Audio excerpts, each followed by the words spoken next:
Hello. Hello.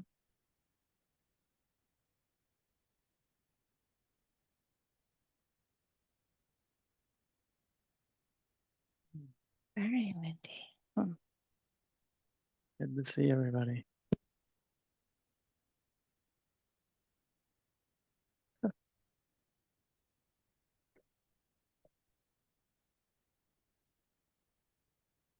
Hope you're doing well. If you want to look at the other yogis, say hi with your eyes.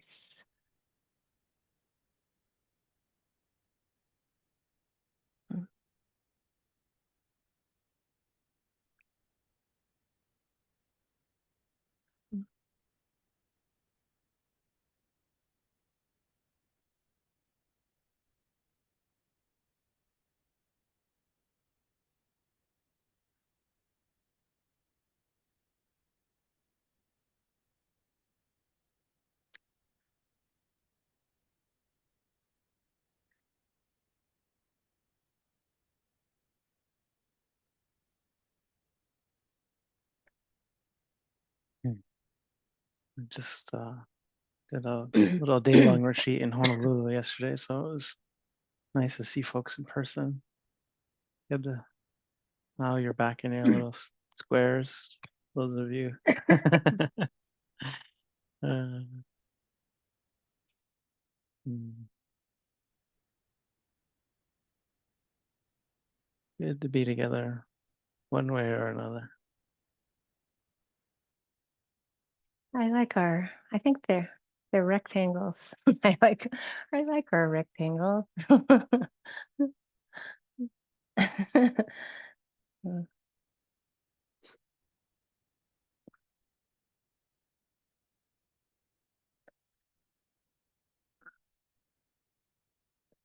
To begin the instructions, just remembering to let your attention just like start to settle in around your body, within your body. And to begin the sitting,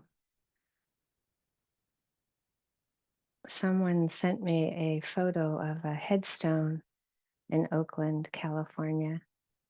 Beautiful headstone. And it said, it was a quotation from Suzuki Roshi. It said, if it's not disappearing, it's not real. And I thought it was a good way to enter into the sitting today. Just if it's not disappearing, it's not real. It's just such an entry point into anicca. Every moment is arising and passing away. That's the truth. That's real.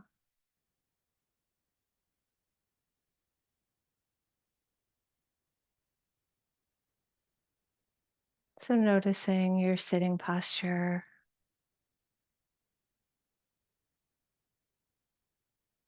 sometimes it just takes a little bit of tweaking, a little bit back or forward, noticing the sit bones.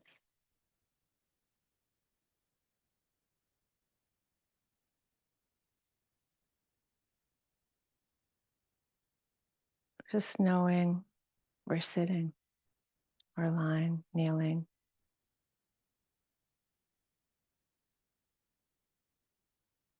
And receiving the simplicity of that. Knowing we're sitting.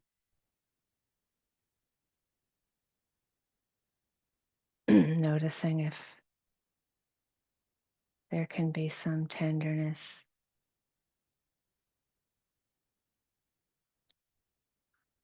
Relating to our mind, body, heart with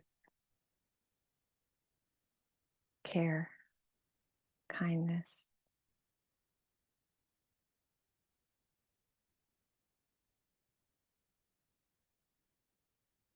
Taking care.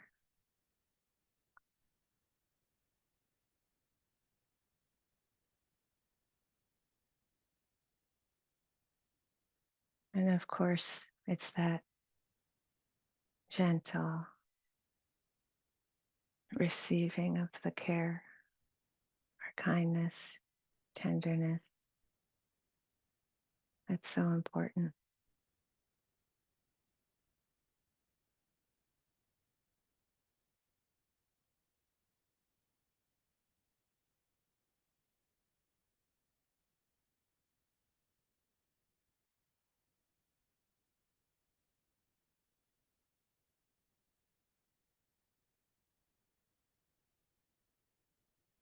Shifting to knowing, hearing, just like knowing sitting is happening. Knowing hearing is happening.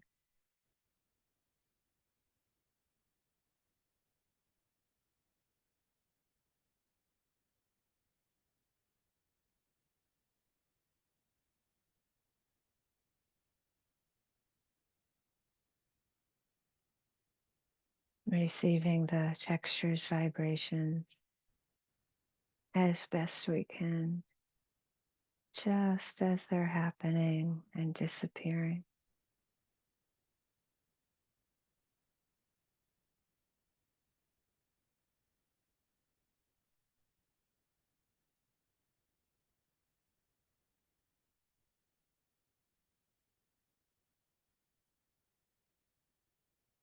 And even the thoughts about any textures, vibration.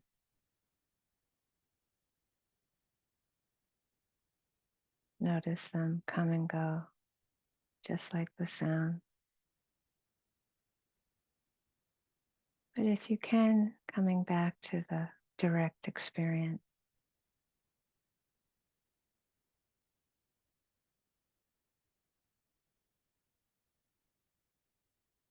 Again and again.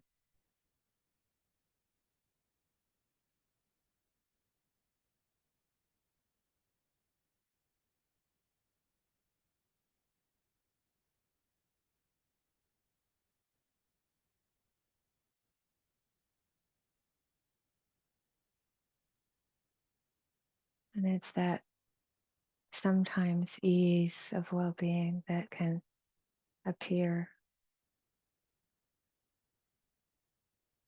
as we notice. We don't have to control, manipulate, fix.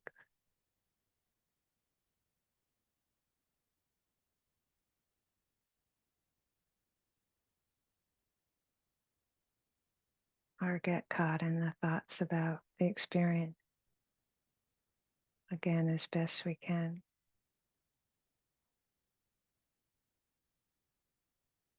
But just noticing the sounds and silence come and go just as they are.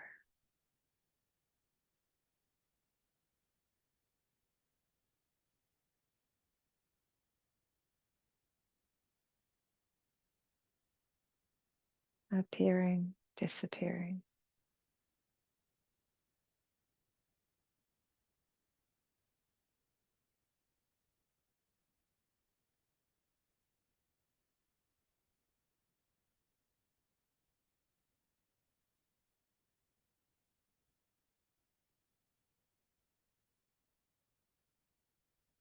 So when we shift to the sensations in our hand,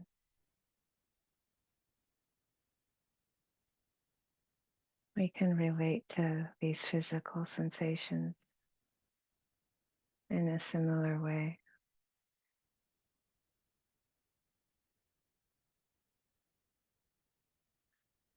Helpful to notice any visual images that appear when we bring our attention there.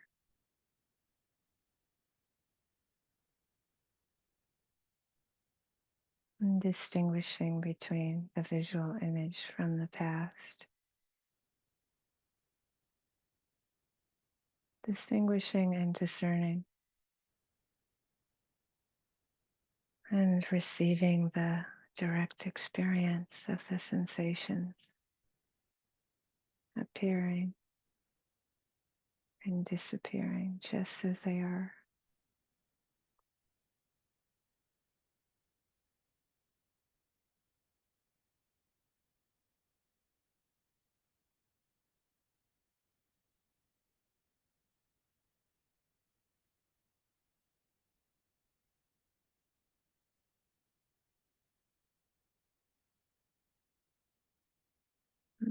That gentleness of receiving the sensations as they come and go.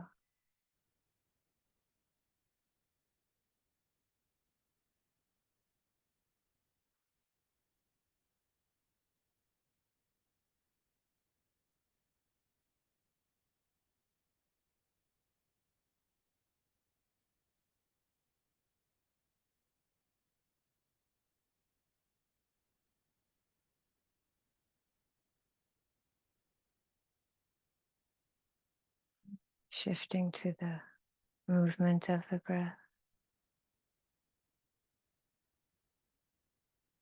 that rising movement, falling movement.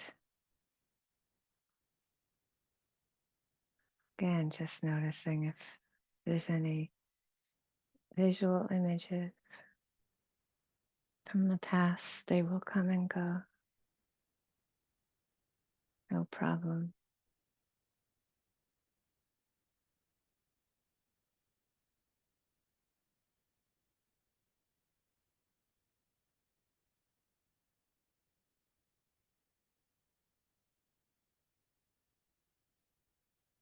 Noticing this arising as it disappears,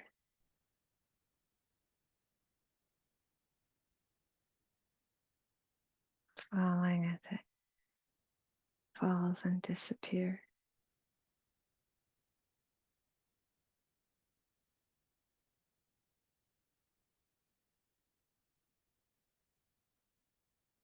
Just like a sound.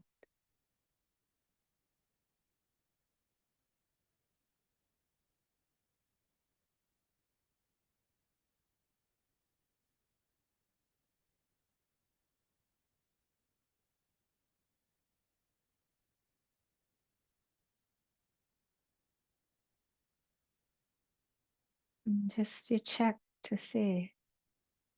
It's just a checking and seeing. Can the attention connect and receive the movement as it's disappearing?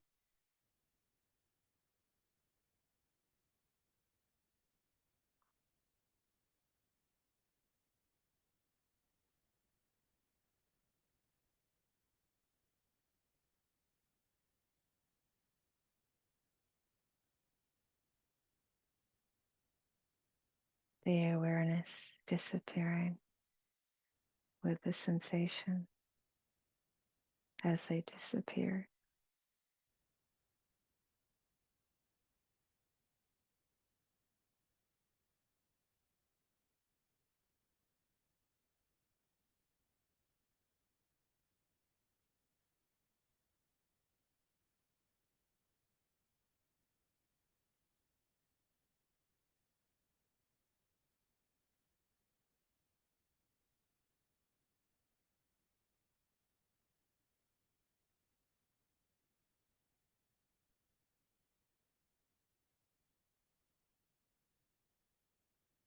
And sometimes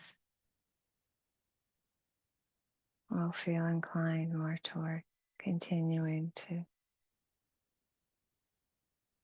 anchor the attention with the sound or hand or breath.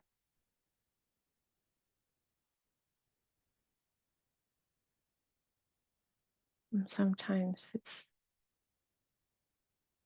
an inclination toward just jumping into that stream of pleasant, unpleasant, neutral, flowing, or sixth sense door awareness flowing.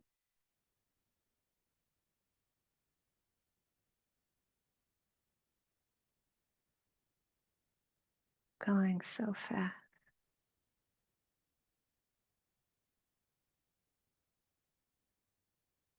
And remembering it's inevitable that we will get lost in a thought or get lost in something, reacting to something with aversion, attachment. It's okay. It's just however it unfolds. It's often helpful to re-anchor, even for a few seconds or for a long time, or not at all. You can jump right back in.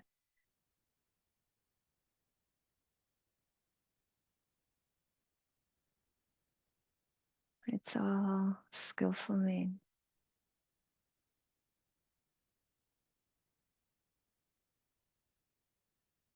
Not one is better than the other or less than.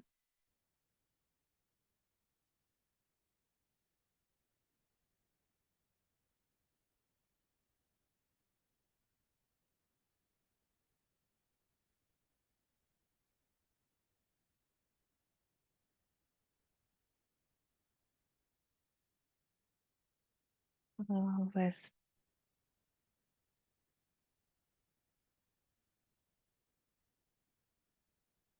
relating to experience, just like we would noticing a cloud pass through the sky.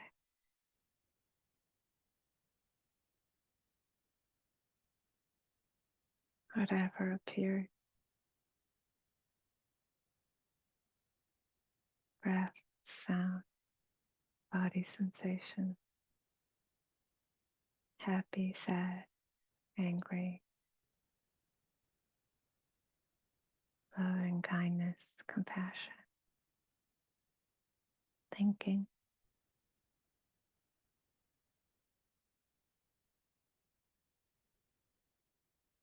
all appearing and disappearing, just as they are.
Thank you, Michelle.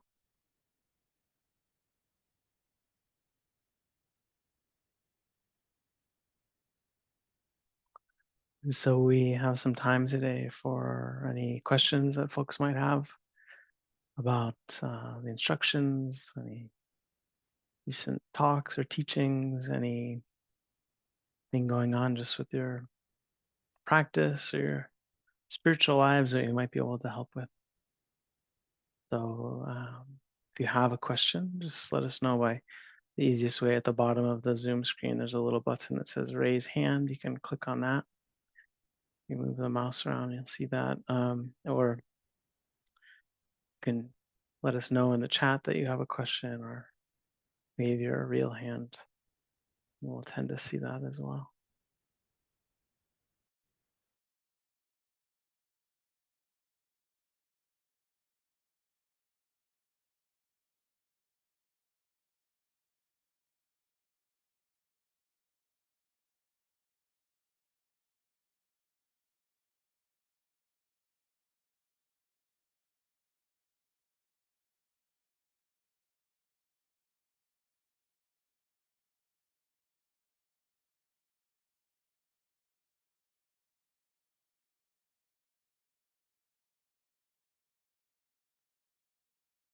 Hi there, Kathleen. Oh, yeah, Kathleen. You start.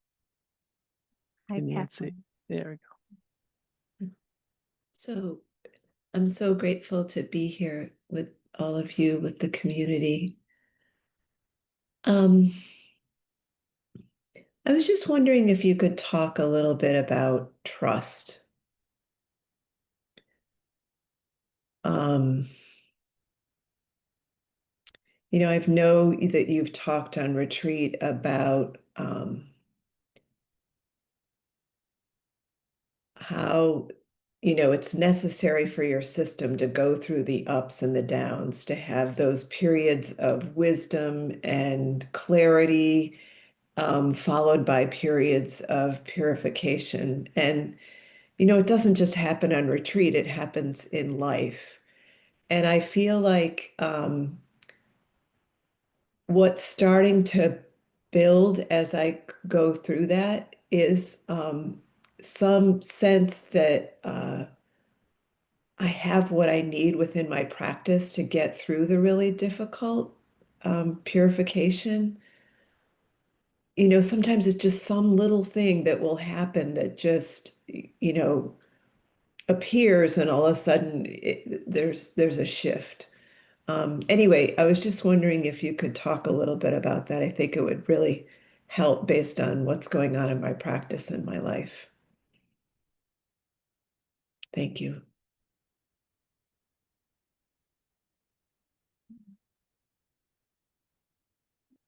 Do you want to start, Jesse, or can you hear him? Jesse? Yeah. Oh, sorry. I can hear you. Yeah, I can start. Okay, I'm ready. You're ready. I mean, if you want to have something to say, you should start. Okay, well, I think this is something you've heard us say before, so that it's just a gentle reminder about doubt. So it's like whenever you trust. You know what, Michelle? Your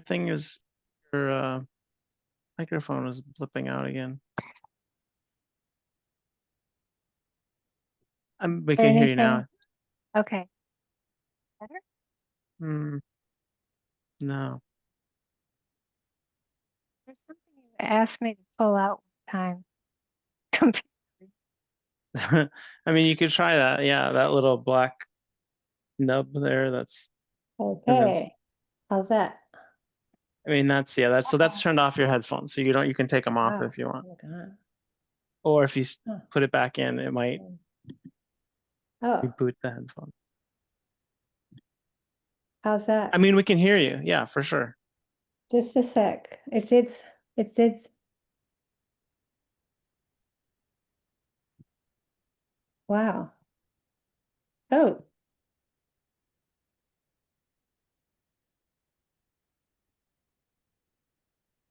How's that? it's the same. It sounds fine. Yeah, and if you want, I think you can take off your headphones.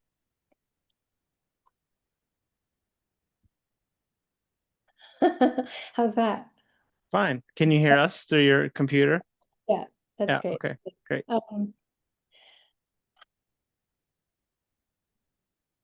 I think it's just so interesting because I feel like when I was first discovering this part about doubt, I really had no idea it would be the same process through a whole lifetime. Like it's that, like you said, you're going through this deepening of the purification over a lifetime. So when I was first going through it, it's so visceral, a deep memory of getting that there's a recipe for doubt. It's like there's a recipe for chocolate pudding or recipe for whatever, and usually this kind of question isn't asked if there's a lot of pleasant or ease going on, right? No, and that it's very important. This is the critical part of it, is that it's usually when we're going through something very painful. And of course, you're mentioning these are often the deep karmic knots that have a sticky quality, right? And so you the extremely gentle reminder of just that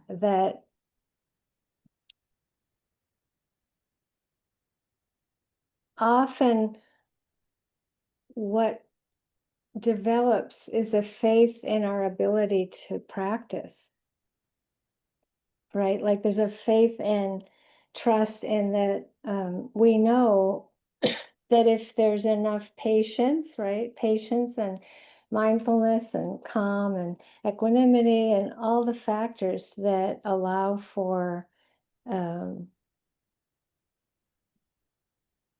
an unwinding and an unbinding, right? That the pattern unwinds, but also unbinds. And I can assure everyone that as you go along, um, the deeper knots can be a real test in our confidence in ourselves. I don't think our confidence in the Dhamma usually is very unshakable, but the confidence in ourselves to make it through can get shaken. So that's like that trusting that you understand doubt is the most important thing.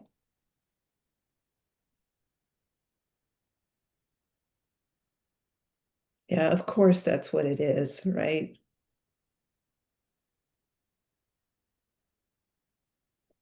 I've just been going through so much loss in the last 2.5 years, and now I have two other things, and it's just,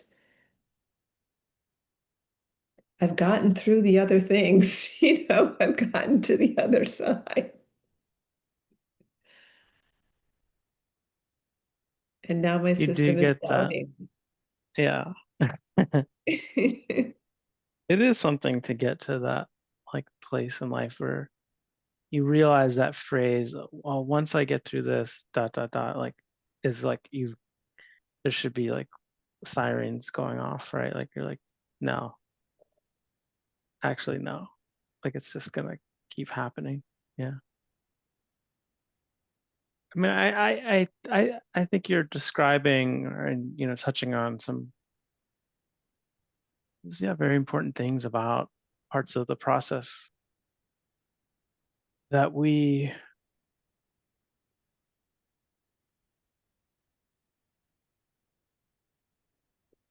on a very simple level, the meditation practice is just, you sit down and you close your eyes, and that's just like, and try to observe. And it's the beginning of letting go of the denial of the way things really are, which is entirely unstable, right? Like everything is undependable and moving and out, not necessarily out of our influence, but out of our direct control, most of it. And so the depth of that truth of how unstable things are is very hard to fathom. And it's very hard for the heart to fathom in a way that feels safe and feels like inspiring versus terrifying, or something that's like you contract more. And so I think, partly what you're pointing to is this, that sense of, we go through things. One way of saying, one way of describing a part of the process, like you go through loss and we learn something about the, impermanence and instability. And if we're really there with it, we really practice with it, there's something around insight that happens that's deep, right? It's very a profound appreciation, understanding, and that there's something about being close to the truth of it that's actually strengthening, not just debilitating. But of course, the mind will then try to stabilize around that insight and say, okay, now this is it, right? And then it'll happen again, or something smaller. I mean, it's not necessarily bigger things, but that are more destabilizing. But sometimes, to some degree, we maybe are getting, in maybe a spirally way, to deeper degrees of that truth, and it's always going to be a fracturing of the stability that we've created around a previous insight, and truth. And yet there is a sense of growing capacity that can be there, right? That sense that you're describing of like, doesn't mean I feel secure or confident, but there's some level of trust, some level of confidence, some level of faith that this can be done. And perhaps even I could, or whatever, however that process plays out. But it is powerful, right? It is powerful. And even when the recipe, Michelle's describing, or one of the recipes, kind of comes up and we lose sight of that in the moment because it feels, it's all very momentary. One moment we might not feel that sense of confidence. There's something amazing about the courage that's called up too, that was required, Yeah. for that. And so it goes, we go through it, yeah, again and again. It is amazing. I was saying to the group yesterday, I can't remember if I shared this with this online, but there was something about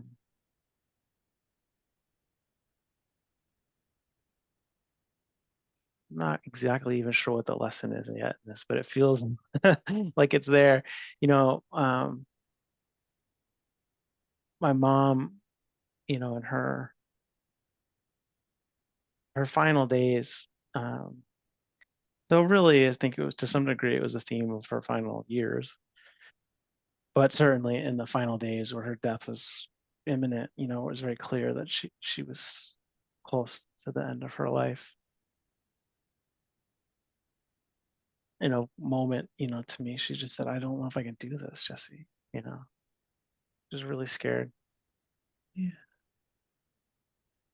And I was struck in the moment, and I said that, it's like, she was a nurse midwife her whole life, and like, I was like, Mom, how many times have you heard women say that probably to you, like in childbirth, just this like, I don't know if I can do this. And I know it was millions of times that she had heard that, um, and yeah, just how powerful it is to be the person there who is like, you can do this, like you're totally confident that this person can do it, and that there is something um, that person comes to realize about that too, right? Because it's happening whether you can do it or not. Like whether you have the faith or you don't have the faith, this thing is happening. You're a baby is being born or you're dying, and there's something about having to show up for it that will mature the faith inevitably, however we go through these things. But that there is something very powerful and important, I think, to remember also in the Buddhist teachings and in our teachings as in life, that also like spiritual friendship is pretty important, that it's not just your own individual strength or courage or faith or these things ultimately are what we have the capacity to cultivate, but it is the importance of sangha, community, of relationship, to be able to encourage and teacher student and all of these different kinds of relationships that we hope to cultivate and create and be a part of in each other's lives, so that sense of also reminding, I think that's like the individualism of this culture sometimes, I think, is a place where has its benefits and it has its shadows, and this is one of those places where that sense of like the shadow is there too, or where how important it is in terms of love and caring and affection and relationship, and people who can hold your hand or encourage you, because they know you're strong enough even when you're in doubt. That's a big part of I was gonna say it's a big part of the holy life, and that's like not the Buddha was like, no, Ananda, it is not just a big part. It's the totality of the holy life. Uh, and so it's a good reminder. Yeah. Thank you. Thanks Mhm. to both of you. I think that's why for me, just being here tonight with the community is so important, you know. And yeah, I really appreciate your thoughts. They give me more courage and the ability to recognize that what I'm in right now is doubt. Right. And I just want to add that resistance doesn't feel good, right? And so the resistance and the doubt become this knot in and of itself. And so I think it's really helpful to just be able to say, this is really unpleasant. This is unpleasant, you know, and Yeah, it's and to know it's okay, right? That, you know, what we've been saying, but it's so hard to live through it, that it's when we respect the resistance that you get a relationship back with yourself. yeah, If you disconnect from the resistance, you lose the relationship with yourself, right? Because actually, like Jesse's saying with the death, it's like the resistance is what's happening. And so if you disconnect from that, you lose yourself. yeah. And it's about learning how to be with that resistance. And sometimes I can, and sometimes I can't. And it's not, there's no I in it. It's just there's enough of the factors that are there or they're not. So That's thank when you. that's when Snoopy puts his head all the way into the water ball. Oh, and he just puts his head under the water. Yeah, that's it. Just for a few minutes. Yeah. Thank you. Really appreciate it.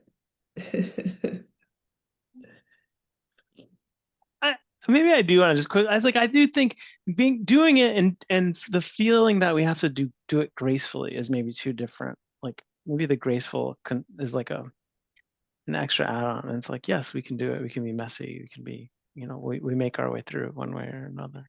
Yeah. Thanks, Kathleen. Thank you.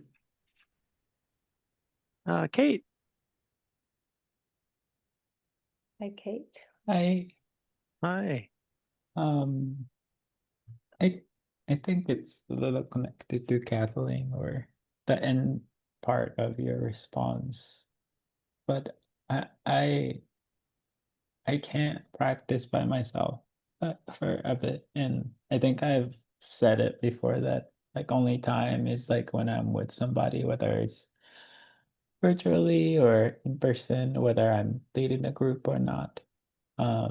And I really come to appreciate that and feel the importance of Sangha and actually practicing in person with somebody or just having that accountability or togetherness. But I I don't know if it's like if it's the whole path, then that's fine. But then there's part of me that rely What the how I Buddha said, don't take, yeah, yeah, exactly. right. 100%. Yes, 100%. That's awesome. Okay, great. But I think I, and this is important, and I'm not like discounting on it, that I can't um willpower it anymore, but I've relied so much on like my own individual determination, like to practice and um like this. Yeah.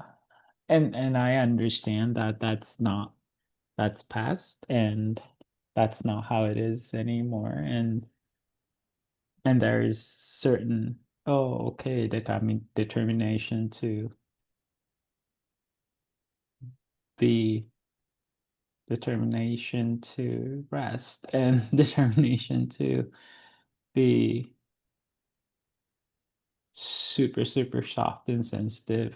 Um, that slowly I'm finding that like different parts of results and determination and that's not exactly um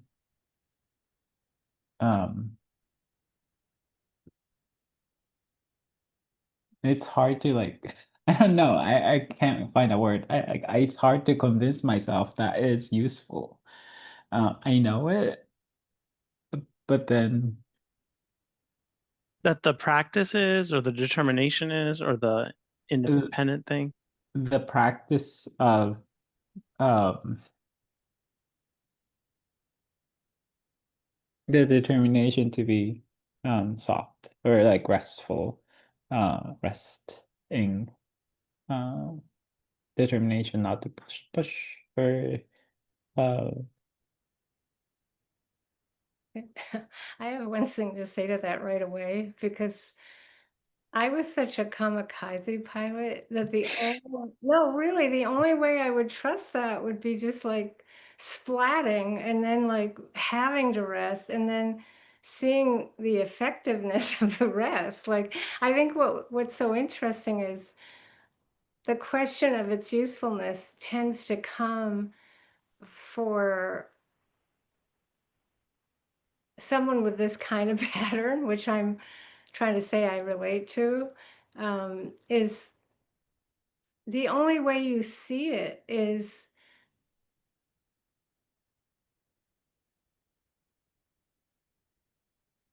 taking a very big view, like a very big view, and getting to see that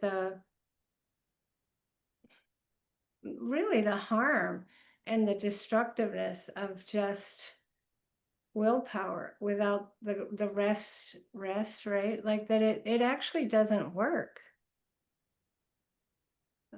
But when you're in the softness, it's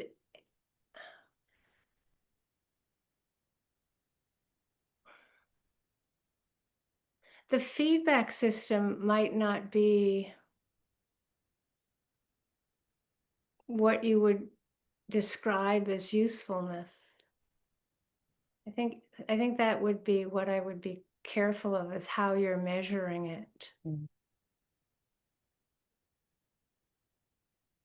yeah, the measure system isn't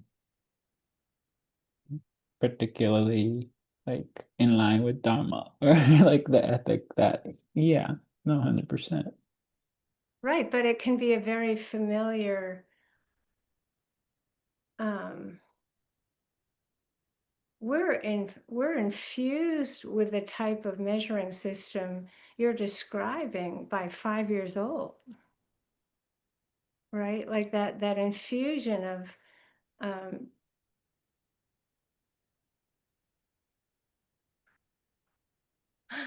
lack of empirical investigation on its effectiveness is unbelievable. But it's like that you have to go through this long-term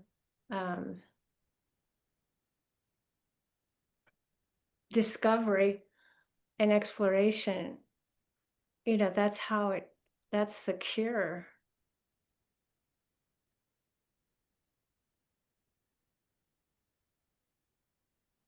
For an example, if you try out the willpower again and hit some harm, then you learn it again. Yeah, I mean, I do it every day. Yeah. So you can't not do it. Yeah. No, I understand. I get it. I have the pattern, so I get it. I think there's also a part where the layers of kind of complexity and subtlety to it are also part of why we're so entangled. That the other a sort of paradox sometimes is like that the softness and the gentleness can actually bring up more intense emotional experience, right? Whereas actually the forcing can kind of override some of that.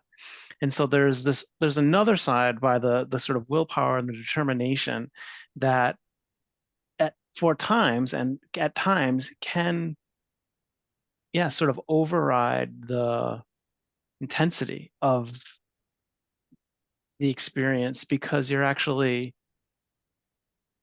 yeah, you're literally overriding it, right? It's like you're not quiet enough and sensitive enough to feel it. And so that actually the soft approach, not only is there the thing where we don't trust it to actually do anything, right? We're like, this doesn't feel real. This doesn't feel like real work. It doesn't feel like it's going to get me anywhere.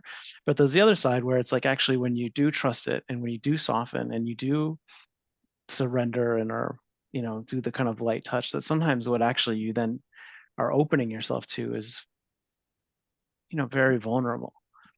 And so then you also see that the willpower is a kind of can sometimes serve as, actually ironically, as a protection, you know um and so it might, just to be careful about the idea that like one is ultimately or always better than the other. It's like these are in correspondence, over time. And there's times where one might be more skillful or another one might be more skillful. One that's more natural, another might be feel more natural. And, there's not necessarily a right or wrong answer, except for it feels like you are understanding right now that you're, at a time where the softness feels, inviting on one hand and important and essential. And at the same time, yeah, there is this, of course, inner mechanism that sometimes will undermine that, and that to some degree we have to trust that as well, right? The part of us that doesn't trust. It's just like you're saying, it's part of the same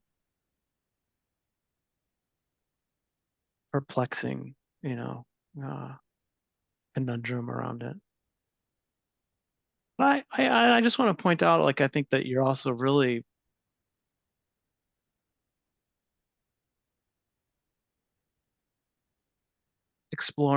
pointing to something very interesting and powerful about this question of Sangha, or independent determination, independent willpower. And,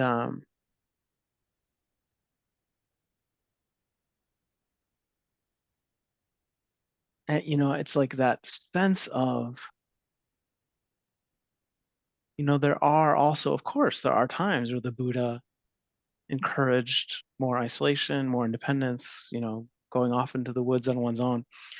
But many of the examples that come to my mind of that encouragement really do have to do with when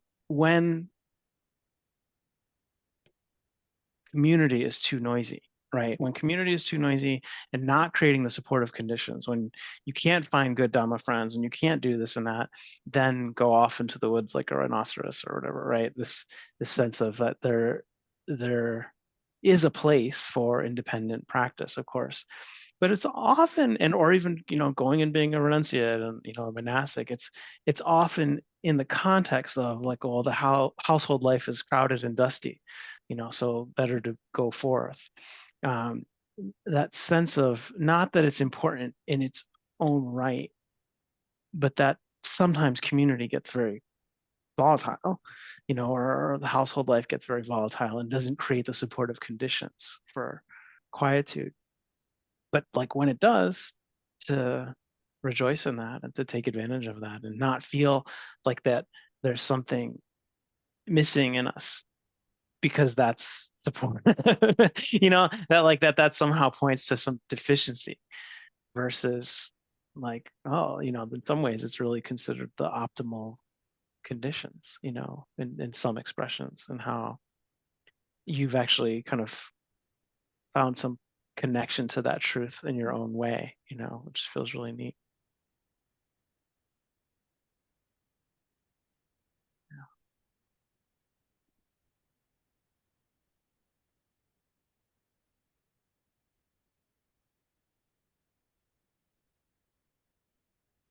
Yeah, be good to see how it goes.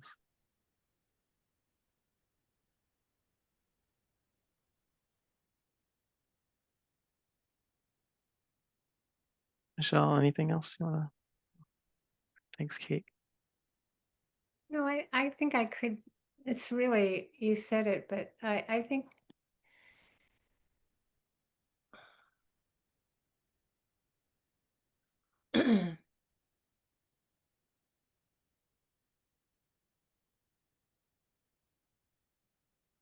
there can be that merciless self-hatred if you get too vulnerable in this particular pattern. And I think that's where what Jesse's saying is so important, because there's so much nuance. There's so much nuance within this, that to be careful of feeling like you're not doing it right. I mean, we all fall for some semblance of that. And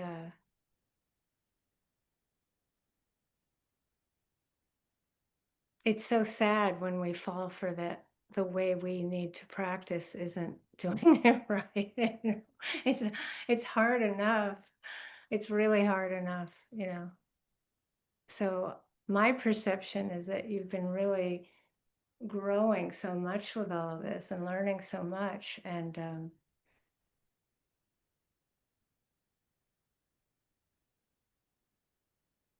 it's easy to hit these places of doubt. if you're doing better.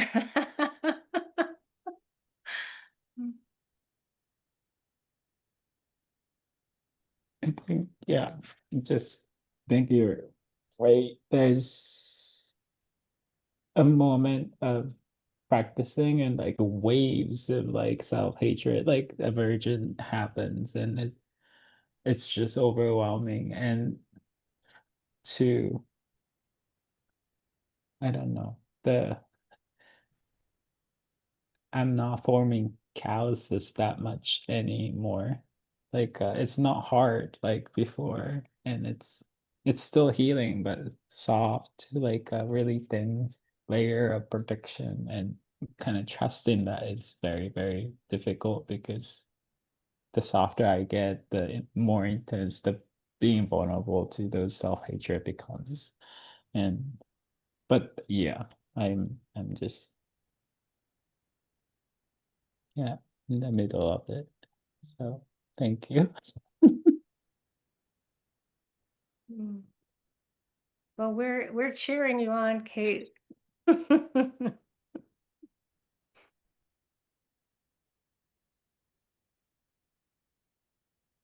Tim,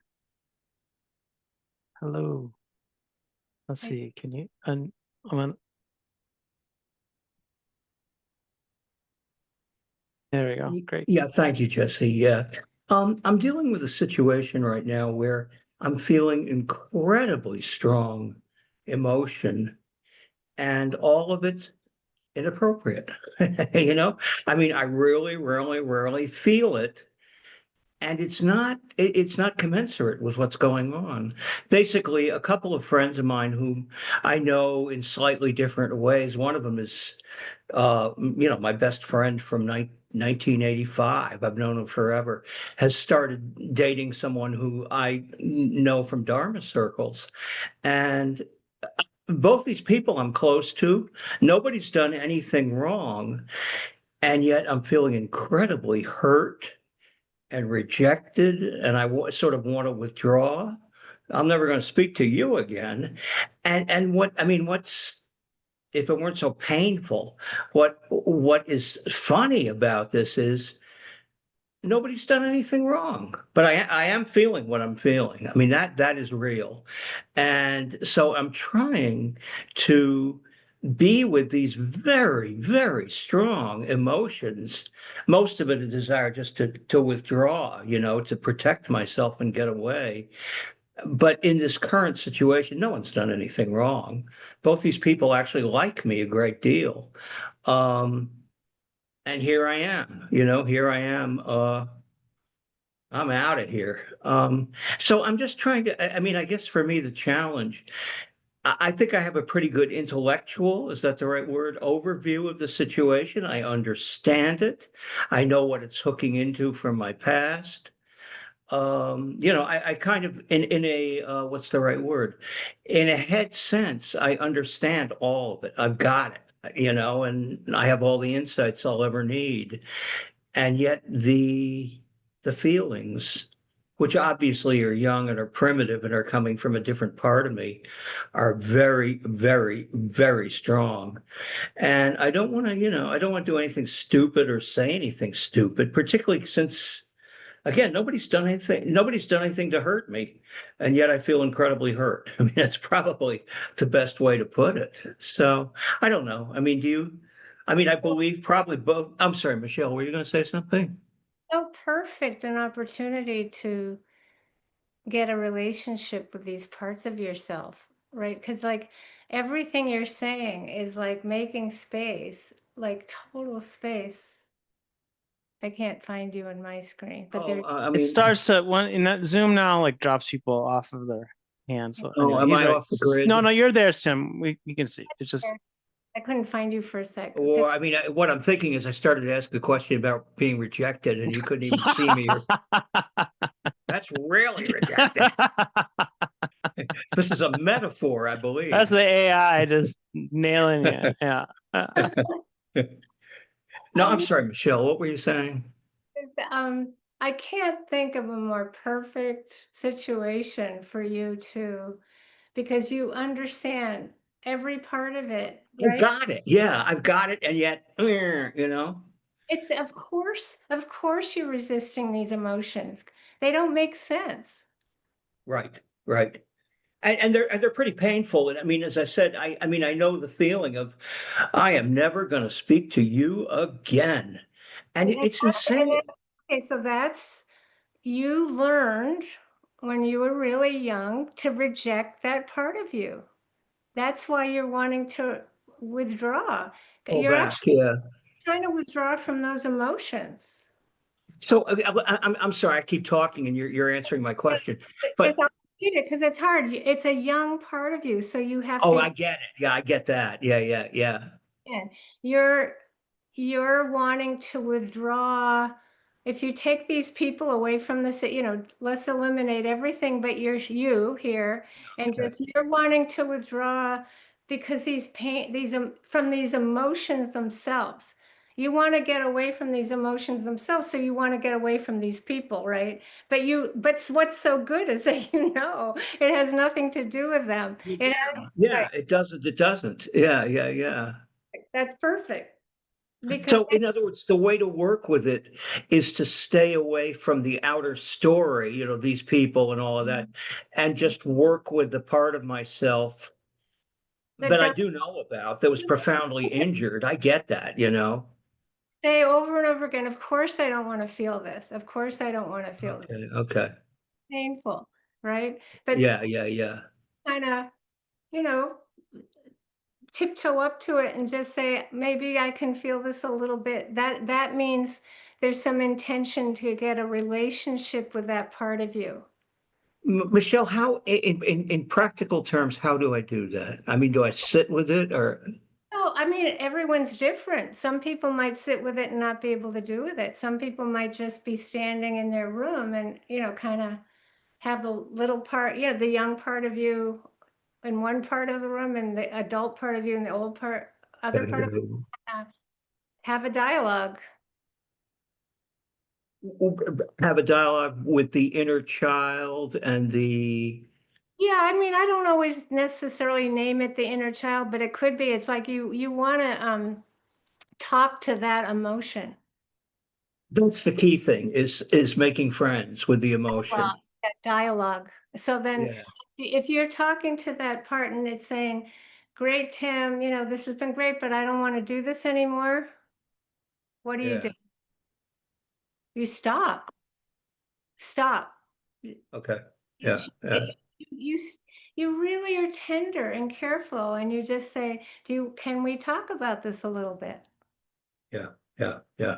This is really I mean, what I'm hearing, this is really helpful because if I'm understanding you correctly, it's basically get out of the external story almost entirely and deal with this very old wound, very old pain, and try to soften into it, make friends with it. I don't have the right word, but it's an I think I internal. just maybe to say, Tim, it's like there to be careful about being too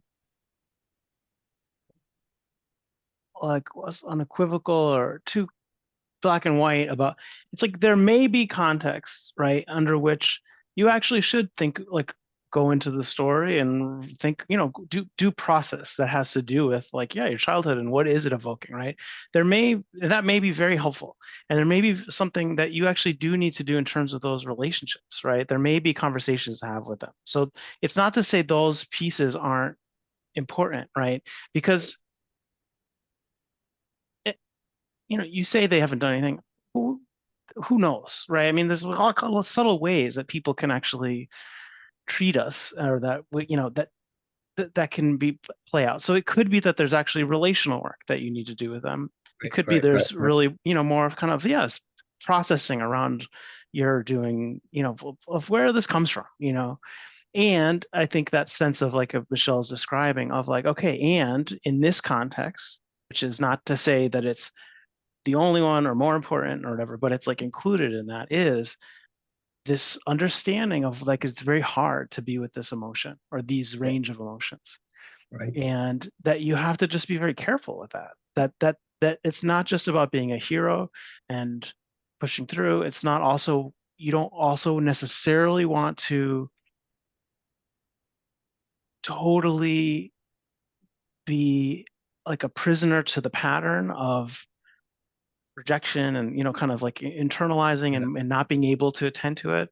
And yet the process is like a gentle one, is slow, right? That you have to yeah, yeah, be yeah, yeah. careful with how are you building like she's this conversation, this relationship with these intense emotions, and to get like what she's saying, there might be times where it's just too much and you really need a break, and you do that you try to find an intentional way to do that, not just the habitual way, but like, I'm gonna change the channel. I'm going to distract myself with some other Sure. thing because Yeah, it's yeah, too yeah, intense. yeah, And then yeah, yeah, when do yeah. you do the sort of small dose, like, okay, this feels terrible and right. And and how do you build a relationship with the emotions that are hard, but also with the desire to protect yourself and the aspects of it that might be just very healthy. I guess that's I think that when you first said that's like your response is inappropriate, it's just like, don't just be very careful about like laying that on. I don't know if we've ever it's just not the context. That's not the way we talk about emotions in this context, right? That it's like appropriate, inappropriate. It's just, it's happening, Here like it this is is. what's Yeah, deal happening. with it. Yeah, And yeah, yeah, and so yeah. this is like not a sort of judgment or righteousness. It's like, this is what's happening. There's something very complicated, and we've encountered something that's very triggering for us. And so we take it as like a very serious sign and something to be careful with, and something that also you want to care about yourself in, and be like really gentle and slow, and you want to protect yourself, but also feel like you're getting stronger. And so there is that sense of like small doses, knowing when to, back off, and, building a relationship with the emotions and the sort of pattern of emotions that can be, It's very yeah, helpful help you because feel like you get through it. Yeah. this is very helpful. I can see myself moving beyond the. I mean, it's not a stretch. This would have been shattering for me some time ago. At this point, I can see myself easily saying, I love you guys. I know you love me, and I'm okay. I'm okay. That's not that far away right now. Um, I think many years ago I had a friend who was going through a breakup, and I just really liked this because somebody said to her, "How are you doing? How's it going with you and the breakup with your partner?" And she said, "Well, right now I'm at the stage of." Who needs you? I need you. Who needs you? I need you. That's kind of where I am in all this. Uh, but Yeah, and I I just think gotta say, like, two close friends get together in a relationship, and there might be this idea that that's not going to change your relationship, but that's ridiculous. Of course it of is. course it is. Yeah, and I get that. I get that. So part of me really, I mean, there is very much the fear of being at my worst. I'm going to be abandoned. I'm going Yeah. to be uncared about. Um, yeah, and I mean, I've got Well, that in my background, God knows. Although in this particular case, I don't think that's a danger, but there it is. Yeah. right, exactly. And like you're saying, you have both sides. You have this side of you. It's like, okay, you're also adults, and you're also get that they do care about you, and you care Yeah. about them, and that we, and especially sometimes in the beginning of a relationship when people are so infatuated with each other that you aren't gonna, what I mean, like there is gonna be like a bubble that you're not a part of, right? And that That is I'm out painful. of. Yeah, yeah, Yeah, yeah, and like yeah, there's yeah. nothing wrong with being like that hurts. That's like really painful. And you're saying that's Um okay. You can say ouch. It's okay to I say ouch. Yeah. Or I'm not being funny, but yeah, yeah, this hurts. This hurts. Or that's what something. Michelle is always right. That's the relationship. That when you say this hurts, that means you have a relationship with that part of you. Okay. Yeah, yeah, yeah, yeah, And that yeah. I've mentioned this story a few times because I think it's so pure. But I think my great niece was maybe, I don't know, 4 or maybe 5, maybe 3. I can't remember exactly how old she was, but there was the family was all in this room watching 101 Dalmatians, and everybody was trying to relax after a kind of long, hard day. And Yeah. my she apparently she didn't like somebody who was on the other side of the room, but nobody knew it. Nobody was really paying attention, Yeah. and she inched up slowly, very slowly, up next to this person, and she kicked this person. Wow. So Wow. Wow. mean, it was, and all the adults ran up to her and made her apologize. Right. And they're like, tell you don't hate this person. Right. Right. Right. Right. Right. She had to say, I don't hate you. I like you. I love you. She had to do all this stuff. Yeah. Totally deny everything. Yeah. Yeah. Yeah. Yeah. And then she like was like a poor little wounded dog. She called me and she pulled me away from everybody and she took every single possible hair off of my ear to make sure I could hear her okay. And then she cupped my ear and she whispered into my ear, but I really, really do hate him. I really, Yeah. really, Yeah. Yeah. really Yeah. Yeah. do hate him. I'm Yeah, that's the truth of the situation. Yeah, yeah. trying to untangle that. Is how you untangle war on the Uh-huh. planet. it's this ability to distinguish between the emotion, which is often primitive when we feel hurt, right? To action. Like I tried to help her understand that it was okay internally to Yeah, hate, yeah, but yeah. that the action was completely like unacceptable.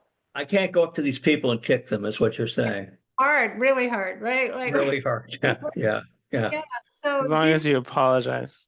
but the Well, same I'll tell them I love them afterwards. I mean, Right. that works for me. Yeah, yeah, thing for you, you want to reject. yeah, It's a yeah. preemptive strike. You want to reject before you get rejected. It's a preemptive strike. Sure. Thank you. But actually, yeah, that's actually very, very nice. If I can distance myself and get out of here, whatever happens after this, you can't reject me, you can't hurt me. And it's the hang, yeah, yeah, thank you, Michelle. And it's the hanging in that feels so dangerous. I keep showing up to get, pushed away, rejected, brutalized, right? That's kind of the Who wants the, the image. who wants to What? feel all that? What? You don't What do you want say? to feel you don't want to feel all that.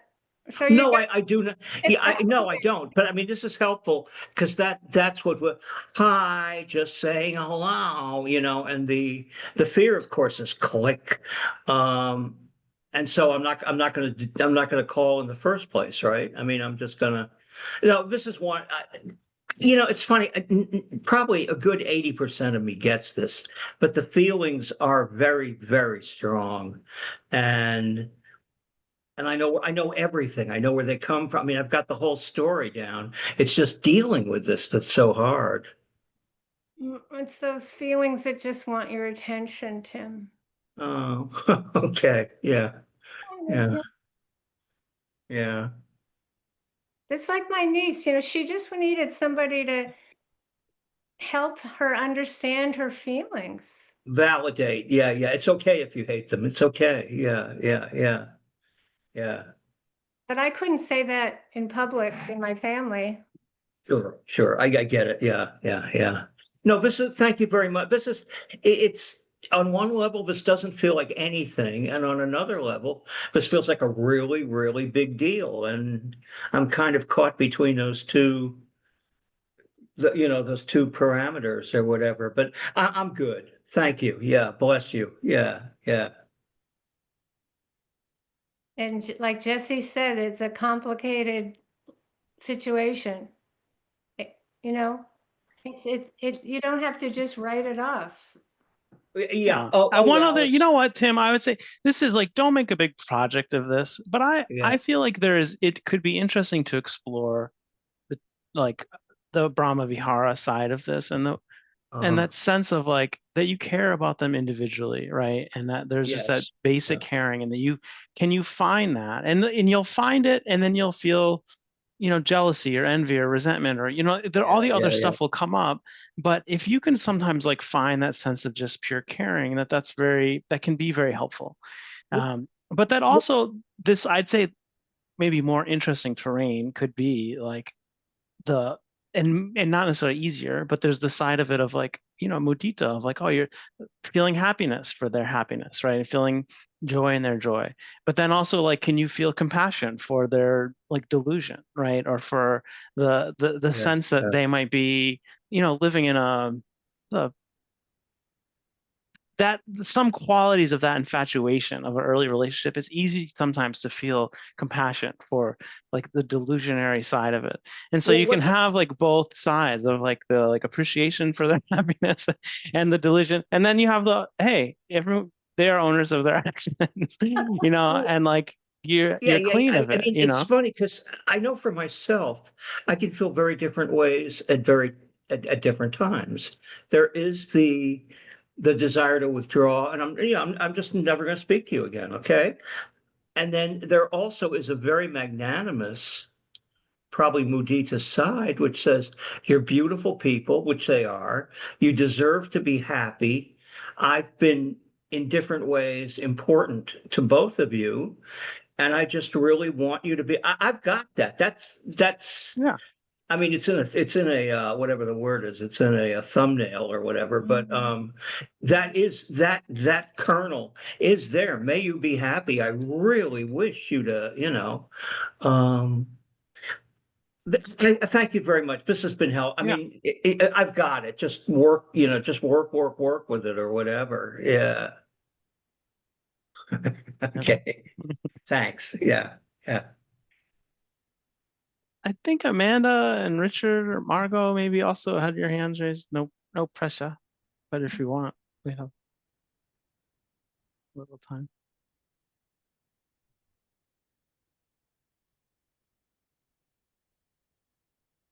Huh.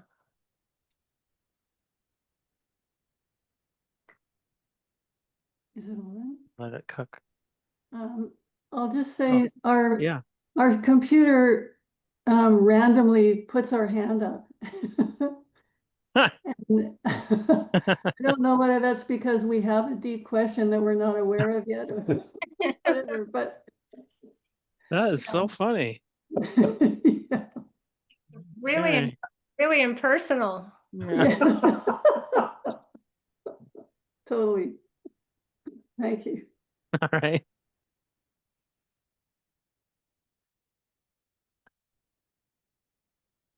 Hmm.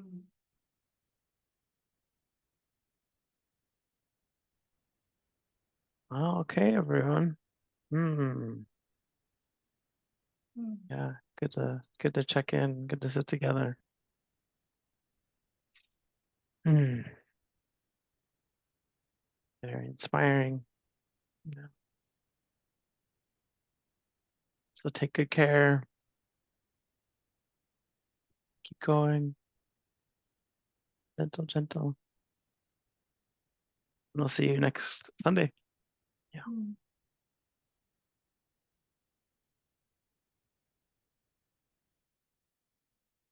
Hmm.